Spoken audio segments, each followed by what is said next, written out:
The exorcist that trained me said, hey, there's this one woman, I can't get to her. Would you take a look at her? And I said, yeah, I'll take a look at her. I went in, and normally speaking, I would say a series of prayers to keep myself protected when I went in, clean and protected on the way out. But I totally forgot to do this. And so I went in, I started talking to her, and she was possessed all right. She was showing signs of preternatural knowledge. There was types of knowledge she had. It was like, wow, that's pretty. But she liked it. She didn't want it. So I told her, well, look, I can't really help you in relationship to this. If you want to cut bait with these guys, I'm willing to help you. But until then, I can't help you. So I left, came down with the worst case of gout I've ever had.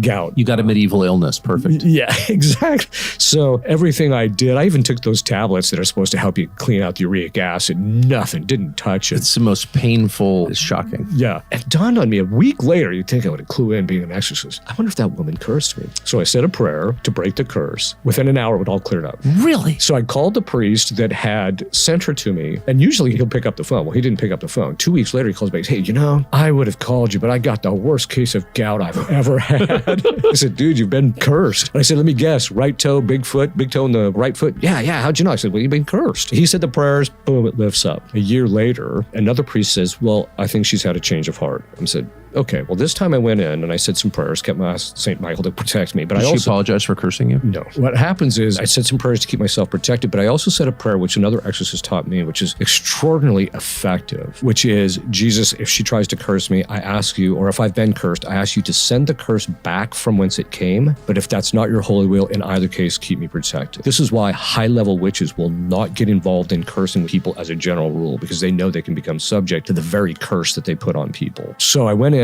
talked to her. Oh no, she still liked the occult knowledge. She really liked knowing what her husband was up to, that kind of thing, even though he was not even around. I just gave her the same story. She was getting knowledge that a normal person wouldn't have. That's right. She knew what the demons would tell her. This is what your husband's doing, etc. And it was accurate, right? And that's how you know it's true. It's actually accurate. Well, so I left, and then about a week later, I called the priest that had said, I think she's had a change of heart. I said, well, how's she doing? She said, right after you left, she ended up in the hospital, and she's still there. The cursing is one of those things that people can become subject to it. And the main thing they have to do is make sure that they're leading an authentic Christian life and not doing anything sinful that would open the door for the demons so they become subject to the curse.